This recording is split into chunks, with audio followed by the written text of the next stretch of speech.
I'm Jason Lewis. I'm Flora Gladwin. And I'm Thomas Mills. Welcome to Climate Optimists. As a group of concerned citizens, we're on a journey to explore climate solutions and ways that each of us can make a difference. And as a nonprofit organization, it's donations from our listeners that enable us to empower and educate people to become climate advocates. So, whether you're a longtime listener or you just discovered us and like what you hear, consider a donation. Donating is easy. You just need to head over to our website, climateoptimist.co, and click that big donate button. If you're not ready to become a donor but want to help us out, make sure you tell your friends about us and rate us on your streaming platform. As we mentioned in our last episode, we're planning on switching to a spring and fall season, autumn, that is, for listeners outside the US. The change will enable us to invest more energy into both virtual and local events. But to make sure we don't lose touch with you guys, head over to our website and sign up for the monthly newsletter. And also make sure if you are listening to us on Spotify or Apple Podcasts, that you're actually subscribed. And this will ensure that you get notifications every time a new episode comes out. Yeah, absolutely. Definitely head on over there and do that. So for this week, all of us are all too familiar with how our current linear economy works. A product gets designed and manufactured to do one thing: maximize profit. This often means a shortened lifespan, sometimes as little as a single use, increased difficulty, or even impossibility to repair, and a manufacturing process done without recycling or reuse in mind. It also typically means the use of virgin materials and that a product is simply discarded at the end of its life. As you can imagine, the linear model is a major source of global greenhouse gas emissions and takes a huge toll on our environment. But the good news is that there's a different approach gaining momentum called a circular economy. In today's episode, we're going to be exploring what it means to be circular, how to get there, and what it could mean for our climate. But before we jump in, let's talk about this week's reason for hope.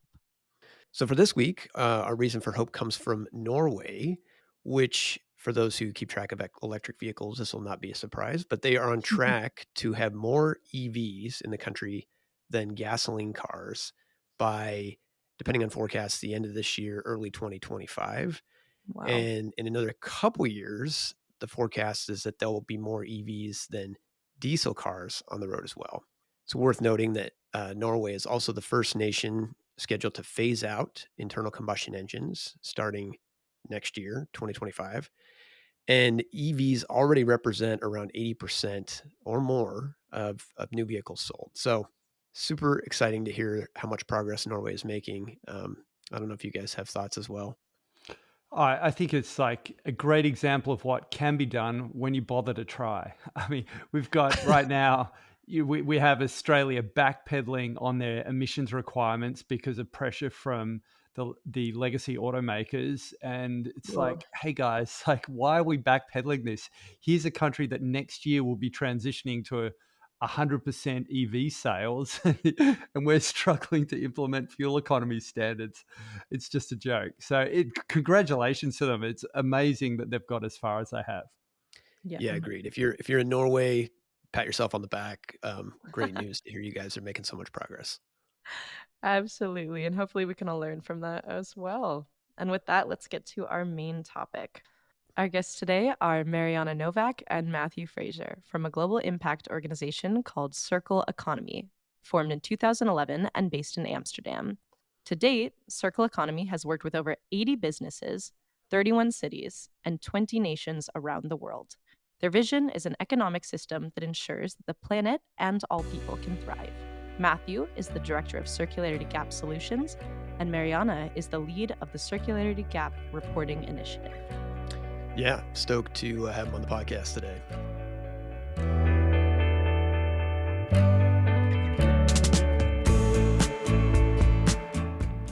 Matthew, Marijana, welcome to Climate Optimists. Nice to meet you. Thanks for having us. So, don't often have two guests on the interview, but I'd love to hear both of your thoughts. When you think about efforts to address climate change, what makes you hopeful? And maybe, Marijana, I'll have you go first. Sure. Well, there are a couple of things, but one thing I've noticed working in the space is how very positive and collaborative everybody is.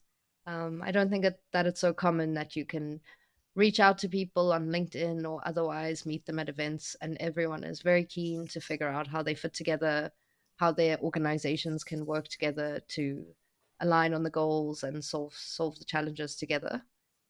So that really makes me think that we're working on it and something will come out of it. What about you, Matthew?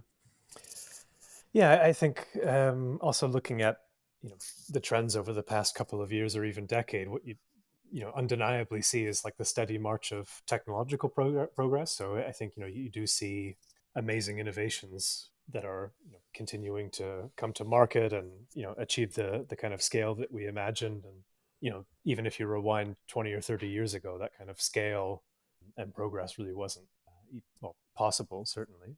And then I think on the other hand, also when you look at the more broad adoption of policies, certainly international cooperation, Right. but even like the topic that we'll talk about today, which is circular economy, kind of a bit of a fringe topic within the larger sustainability field, definitely next to things like climate change. But there are countries and even regions like the EU that have really progressive and quite bold legislation on that. So Yeah, agreed. And definitely excited to talk about the circular economy. I feel like, we start talking about solutions to reducing, consumption and waste, end up having the potential to have a lot of positive change, whether we're talking about, climate change or biodiversity loss, et cetera. Well, let's dive in. For those who don't, know what the circular economy is, maybe start there. I don't know if either one of you want to jump in. yeah, maybe I can jump in. So I think the original definition, or at least the analogy of a circular economy, really kind of dates back like well into the 80s, where you have this sort of concept of industrial symbiosis. So the idea that we can design sort of human-made industrial systems at scale in a way that mimics nature. You always hear this phrase of like a tree doesn't produce waste. The leaves fall in the fall and bugs eat them, and Right. cycle of life kind of thing. And I think that's a little bit where the analogy was born. And but getting down to the definition itself, it's often kind of claimed as being an economic system that is closed loop and regenerative by design. I think when you look at the kind of broader principles that are espoused under circular economy, it really is, in my mind anyway, a bit more of a toolbox to move towards sufficiency. So certainly there are these elements of kind of like closed loop, regenerative biocycle, things like that. But a lot of the principles that we use in our work are really related to materials. So how can we reduce the amount of material input from the start? How can we slow or extend those life cycles of materials? And then, of course, the traditional kind of closing the loops, cycling them, whether that's in the technical or the biological category of materials. But I think those kind of cover the broad principles of what a circular economy actually aims to do. That makes sense. So, I mean, leading into, I guess, the next obvious question, why is it important, right? I mean, what's the value that we're intending to kind of produce with the circular economy? Yeah, well, maybe I'll start with that one as well. Like, I think obviously materials are extremely important in many ways, really central to kind of two things. One, on one hand, is really providing the essential needs of humanity, of our civilization. So, materials from concrete, steel, what have you, really do service people's needs. On the other hand, they create impact through their extraction, processing, management, and disposal. Right. And when you do apply those principles of narrowing materials from the get-go, slowing them, so extending lifetimes, regenerating and cycling, what you do have a handle on now is how to optimize that kind of ratio. So how do we actually deliver more needs or satisfy more needs for dramatically less environmental costs? And one way that you can think about that is sort of taking a bike to work versus taking a car to work. I mean, the sort of unit of mobility is the same, one person year of commuting, let's say like that. But Right. the not only the sort of vehicle that you use, but also the infrastructure that supports that decision is almost orders of magnitude different. If you imagine sort of like a middle, middle Texas, sort of interstate, highways, freeways, all needed just to support people driving their cars every day, versus, a place like Amsterdam, which is where our office is based. I think it's somewhere like 60% of people cycle to work, and the city is extremely compact, very efficient. That makes sense. I mean, I think we all recognize, especially, as global population top, 8 billion here recently, that we have finite resources. And so being able to stretch those further makes sense. Marianne, any additional thoughts from your end?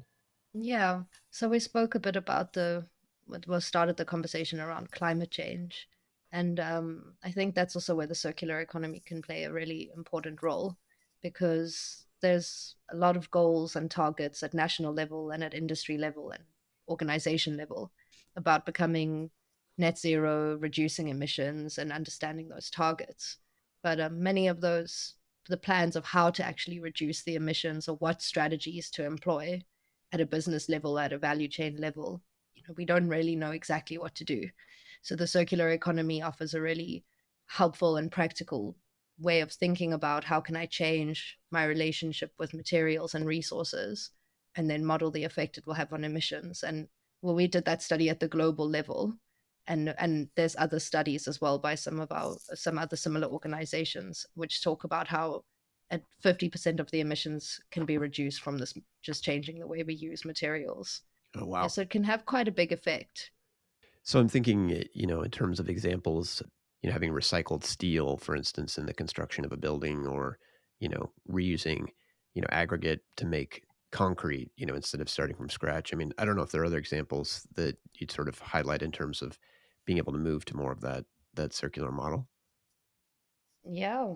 So I think one of the challenges is that products are made in a way that they can't at all be reused anyways, either from their own life cycle perspective or from the perspective of once you take the products apart, then the components, they may be glued together or something like that, and you can't actually reuse those components. A good example could also be just at the level of buildings. So buildings are quite resource intensive, and some buildings have been around for hundreds of years, right? And they still can be used. We just have to repurpose kind of the interior. But as time has moved on, a building life cycle has been economically valued to last only 20 or 30 years. And then those buildings typically can't be taken apart in a way where the components are reused. Maybe they can physically, like you can take the window panes out, or you can take some of the tiles out if you're careful. But there's not really a market or a means to store those window panes, those tiles, those bricks, and just keep them in a way that's safe so that they can be reused and built into a new building. So we'd have to kind of change the way we think about buildings from a number of perspectives. One is that once it's there, can we put up buildings that will be flexible and last for hundreds of years? Because we've proven already that many buildings can last that long and continue to be safe. And then if we do need to take one down, then how can we build up the infrastructure and the technologies to remove the components and kind of use them in a new building that gets built? So it's both the consideration, of sort of initial design and how you're, thinking about the design life of the building. And then I assume in addition to that, if you're designing, thinking about how it could be deconstructed. Exactly, yeah. Just considering the whole life cycle of the building and of each of the products and components that go into it. So kind of taking that example, I guess, of a building, are there, specific kind of pieces of legislation that need to occur, or things that need to occur to kind of encourage that behavior? Because I'm assuming, right, it's probably not a technological issue to design a building to last for, a long time, and to design it in a way that it could be deconstructed, right? I'm assuming it's economics that drive the current model. I think what's especially tricky about kind of circular economy, once you get into it, is like it really does take that systems perspective. So indeed, precisely as you say, I mean, there are decisions that really should be taken right up front in the design phase. So for example, are we going to build the building with carbon intensive materials like steel, concrete? There's also locally sourced timber frame, cross laminated timber. All of these are kind of buzzwords about how to lock in carbon into the envelope, the structure of the building.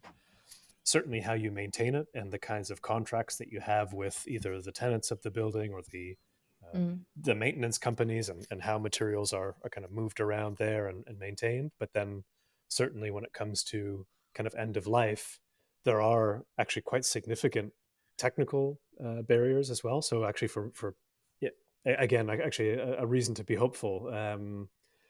Concrete, like I forget the statistic, but something like 7% of global CO2, probably the most used material on Earth, actually It is massive. very difficult to separate back down at its end of life into cement and aggregate.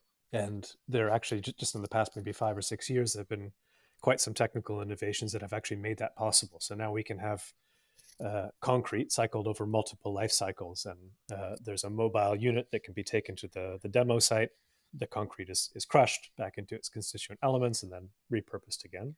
So one thing, obviously, we've worked quite closely with the city of Amsterdam for a number of years, and we've actually really helped them, well, confront and deal with a lot of these difficult challenges as they emerge. And actually, precisely as Marijana pointed out, is there just is no market, that there's no physical place where a lot of these materials are stored. There's no kind of clear mechanism on pricing. But speaking of Amsterdam, they actually do have quite ambitious goals in this area. They have a plan to kind of halve material use in a couple of key sectors and across the city by 2030, and then to become a fully circular city by 2050. And the built environment is one of their key focus areas. And they're introducing and working with multidisciplinary groups, so say industry and policymakers and research organizations, to understand what those targets should be in more detail for companies, for different material groups. There's a lot of discourse about that in industry in the city, about how can we actually meet this goal. It's obviously setting up new markets for reused materials is not a trivial thing. I was going to ask, and I think you sort of touched on this, like, how does that process take place? Is it, starting with kind of pilot projects, technological feasibility, and then once you've sort of proven a concept, and then, as a matter of putting in appropriate incentives or disincentives? I mean, I don't know if there's kind of a framework for, setting these markets up. I don't think there's a framework, but there are some. I mean, I think it depends also a little bit on the industry to see like who's guiding the innovation, right? Because and even the region.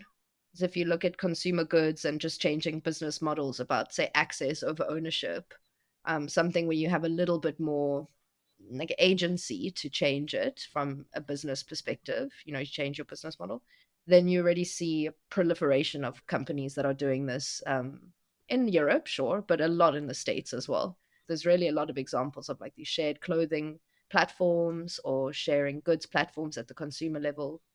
But then if you take something, okay, again, like clothing, then we've got at an industry level, at the global level, a huge amount of textile waste. And then at the bottom of the chain is kind of material reuse, or trying to process the material into new material streams. And yeah, there it's really at the phase of like where you bring some companies together, usually in partnership with a research organization, and you've got a technology that you've built out, maybe with some PhD students or something like that. And then you build it out. It's Right. like really small, when you're really starting with this technology, do it like in your backyard kind of thing.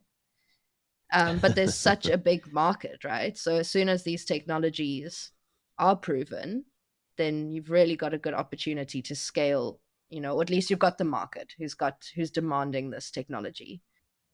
So, in kind of thinking about this, and I know legislation can get really kind of wonky for people, but are there kind of basic ways to think about the types of things that need to be put into place to encourage a more circular economy? On one hand, I think, if we even zoom out to the biggest level, the highest level, I think there's a really healthy debate within the sustainability community happening now, which is really kind of like, how do we define progress, and especially moving beyond growth.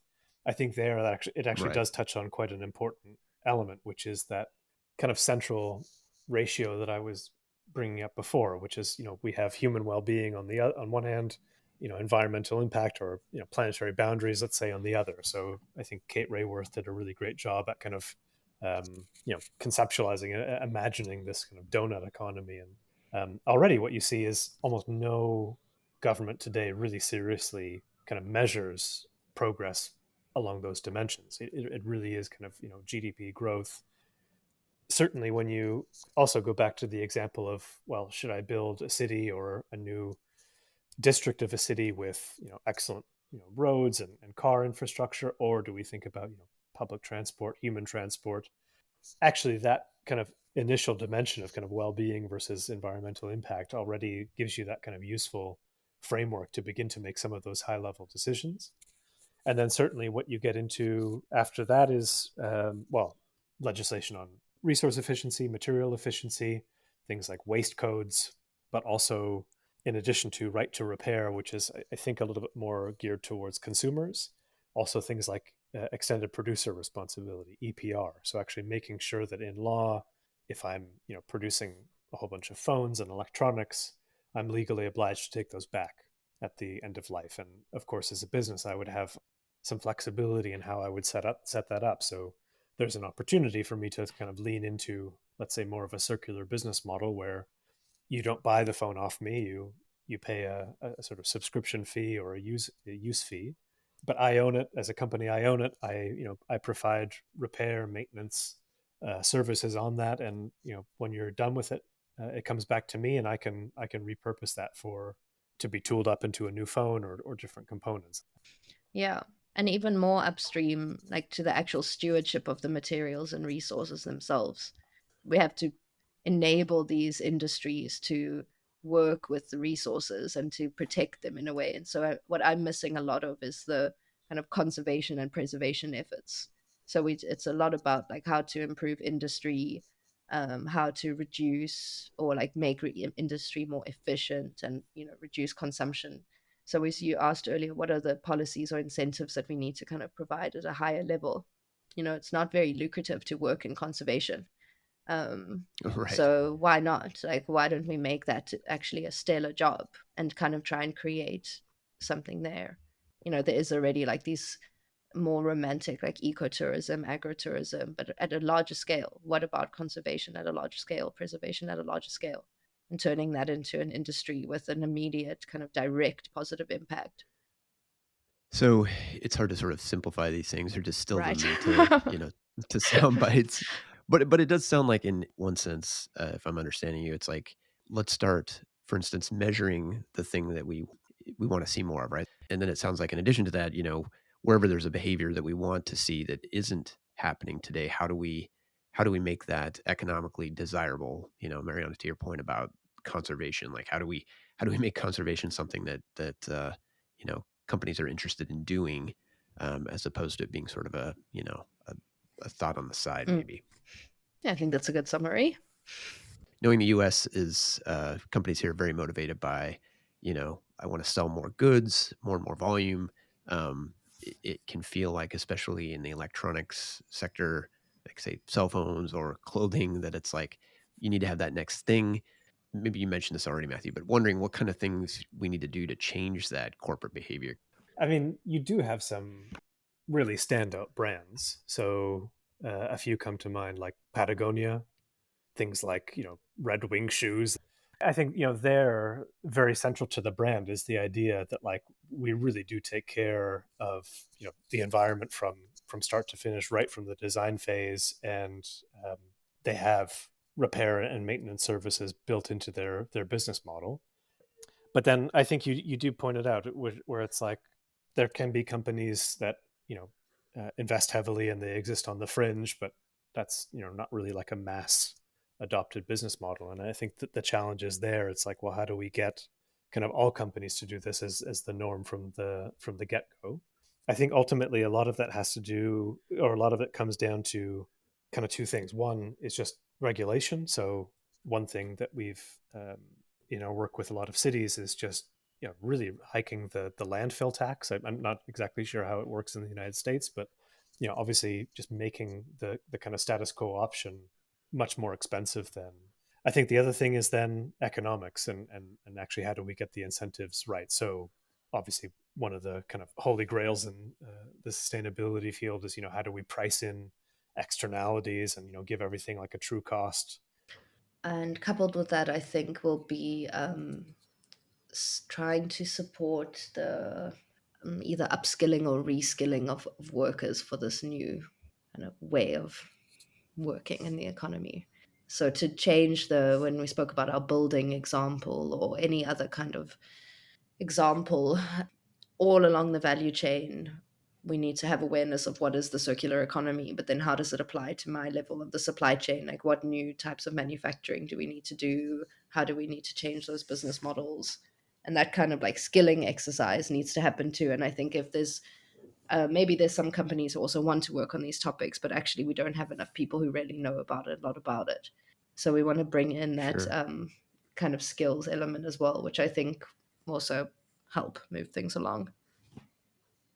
One I can imagine in a world where, feels like people are being kind of automated out of jobs, right? I know that's a concern for some. There's probably opportunities within the circular economy to create new jobs, right? We're talking about repair. Repair usually requires more labor. So as we're having this whole discussion, I know myself excited about the prospect of realizing a more circular economy. Wondering, if people are hearing this and it resonates with them, whether that's just from a climate perspective or, or otherwise, what can individuals be doing to kind of help affect or advocate for a circular economy? I think what the data bears out is however you can consume less. That's really the kind of biggest lever. So again, kind of reverting back to the circular economy principles. Do I need this in the first place, right? So even up higher in that our ladder is refuse. Is this something that I really need? But then certainly, if I do buy something, can I, what can I do to keep it for longer? So things like buying something that can be repaired rather than not, or buying a high quality item but it lasts a lifetime. Thinking of a cast iron pan, for example, that would last you probably hundreds of years, Sure. rather than like a cheap aluminum Teflon thing that you can bend in your hands. And then of course, I think there's also if you kind of zoom a bit more out to the community level or a bit of like the more global level, however you can support businesses that are adopting circular business models. I think in many ways that kind of speaks to the whole like vote with your wallet kind of mentality, where I think there's a lot of innovation happening around circularity, and if you can put your money toward that, that helps build the momentum. That's true, Matt. Actually, like we made the goal to like when we furnished our apartment, to like get secondhand stuff. And you actually have to really change the way you think about shopping, like, and think about your stuff. If you wanted to get it on those secondhand markets, like you have to be way more patient. You have to kind of choose from what's there as opposed to like have a concept and get it at no matter what cost. You also, if you're in the secondhand market, you buy things with the perspective to resell them. So you have a very different kind of appetite to bring anything into your house, because you're going to have to be reselling it, and so you're like, no, what's good and what's not. It makes you way more practical actually with the stuff that you buy. You're like, actually, this is not a good made thing, like it will just fall apart, or you kind of are way more strict on that front. So yeah, I think we actually need to work harder to bring those principles into our day-to-day life. What you said goes back to the vote with your wallet and kind of change the way you think about your own things. Well, it's been great talking to both of you about this topic. Exciting to hear that. I think there's probably more progress being made than I was even aware of. Obviously, a lot more work to do, but clearly some huge benefits for us as a society if we can become more circular, and for all of us here at Climate Optimists, huge benefits for the climate as well. So thank you for coming on and talking about the topic with us, sharing your knowledge, and of course for the work you're doing there. Thank you so much for having us and hosting us. It was very nice to talk to you.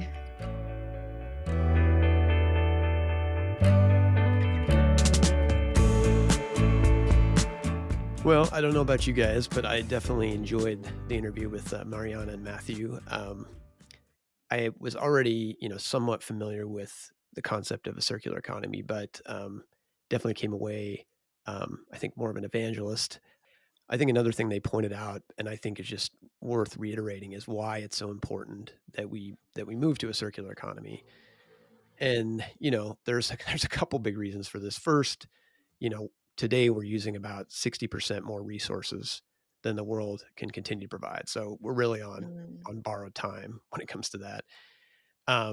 In addition, for climate optimists and our listeners, our linear system today is responsible for about 50% of global carbon emissions. That is, we save that if we make the shift to a circular model. And, for those who care about biodiversity loss, 80% of it globally can be linked to this linear model that we're continuing to use. And, not to mention all the waste, right? I just think it's worth reiterating how critical it is that we move to this. It's not just a nice to have. It's really, I think, in my mind, an imperative. What about you, Thomas, Flora? Wow, no, I think that's a really wonderful point. I definitely agree. I think the first thing that I did after listening through the interview was immediately look into what implementation actually looks like at the consumer level. And you can find lots of examples of legislation pertaining to circular economy, particularly right to repair laws, which our guest talked a lot about. In fact, in the US, 33 states considered right to repair laws in the 2023 legislative cycle, with Colorado, California, New York, Massachusetts, and Minnesota already having those laws enacted. But as you can imagine, there's a huge amount of variation in exactly what these laws call for. I looked a little specifically at the California law versus the New York law. In California, the law makes manufacturers responsible for tools, parts, software, and documentation for 7 years after production for devices that cost more than $100. Meanwhile, in New York's case, the right to repair law still allows manufacturers to sell ensembles instead of just individual parts. So, for example, if your computer breaks, you might still have to pay for the whole motherload, or in this case, motherboard, instead of just your broken part. So ultimately, though legislation is a Interesting. first, really interesting. And it does go to show that legislation is going to be that first and critical step, but not the end all. Implementation is going to matter, especially because our environmental benefit will still depend on how we go about extending the lives of those devices. So Yeah, the details definitely matter. Yeah, look, on this topic, there were a couple of things that struck me. One was something you often hear, and that is that the best part is no part at all, and the best service is no service at all, or no requirement for service at all. But you look at a smartphone, right? Like back in the day, you had an alarm clock, you had a calculator, you had maybe a portable GPS, and now all of that is bundled into one device. So I think advancements like that, like technology advancements, will help us if we use these, this technology and the associated rules correctly, reduce our carbon emissions and associated environmental impact accordingly. The other part of it, I think, that is really important is putting a proper price on waste. And I know that I rant a lot about putting a price on carbon and, at $40 a ton, that we are totally underpricing the cost of truly sequestering carbon. And I feel that it's very similar when it comes to disposal of waste. That here in Tasmania, the price is $21 a metric ton. All right, that is just catastrophically low, and because of it, there's no recycling industry here. Right, it just basically doesn't exist. If you have low value goods like low value waste products like plastics, for example, nobody wants to take them. Whereas you go to somewhere like New South Wales, where that same ton of waste is going to cost you $163 to dispose of. It is pretty crazy. And I think you're right, Thomas. Like, it is about having sort of the carrots up front, right? And the infrastructure to help people deal with their waste. And then on the back end, making sure that waste costs enough. And that, I think, highlights the importance of another tool that Marijana and Matthew talk about, which is extended producer responsibility. And for those who are wondering, well, what is extended producer responsibility? It really is about, ensuring there's accountability for a product at the end of life. So, whether that's the cell phone maker, the car maker, the dishwasher maker, that those producers and distributors are taking accountability for that waste. And The UK actually has a pretty robust extended producer responsibility policy in place. It covers everything from packaging to electronic equipment, batteries, end-of-life vehicles. And it really is focused on like, how do you minimize waste in products, promote reuse, enhance recovery and recycling, and then you design things to be repairable and reusable, right? So you're really embracing this idea of circularity. Like, how do we minimize what we're using, use more recycled materials, and ultimately have something we can fix when it breaks. And there was so much interesting technology too around EPR that ended up absorbing a lot of my time while I was researching for the pod. There's so many interesting things like startups using AI coupled with sensors to sort waste, since that still presents a really large issue for recycling companies. Right. The development of bio-based materials. I found one company that uses fungal mycelium to make their materials, which is wild. And then, of course, and I think this is probably the biggest one for EPR, tech like blockchain, which I don't know. Do you guys think that's old news or still exciting? It's good, right? You have an identifier that, links things back. Without it, I think it's hard to keep track of all this stuff. I guess piling on, since we already mentioned, smartphones earlier, there's a great cell phone company actually based in Amsterdam called Fairphone. And they've, really embraced this idea of circularity. Their key performance metrics focus on things like fair materials and factories, extending the life of their product, how much e-waste they're taking back. And while the phones can't, they aren't for sale yet in the US, definitely buy one when they get there. They offer a 5-year warranty, 8 years of software support. 70% of the phones are made with fair or what they call recycled materials. You can swap a battery out at a moment's notice. And, there's even a subscription service if you just want to subscribe to having a phone, and they take care of all the rest. So, Wow. yeah, so really cool example. And there are obviously many others of companies really taking the initiative. And I think along those lines, maybe we also want to speak about the fact that the European Council has adopted rules that by 2027 will require smartphone manufacturers to have user replaceable batteries in them. I think this is the pressure that organizations like Apple needed to force them to make their gear easy to work on. Yeah, totally agree. Yeah, definitely. And before we get into the kind of practical part of this, which is what we can do, we have our little listener comment section. Since we've been asking folks to tell us about their climate actions or questions and suggestions for the podcast. So this week, our listener comment was from Wes Tater, who recently joined our circle of monthly donors. He discovered our show through our episode on the UN climate process and wondered if we'd ever done an episode on carbon pricing, and more specifically, a carbon fee and dividend. The answer is yes, but almost 3 years ago. So we're going to take a fresh look at the topic during our upcoming fall season, autumn season. Sorry, Thomas. That's all right.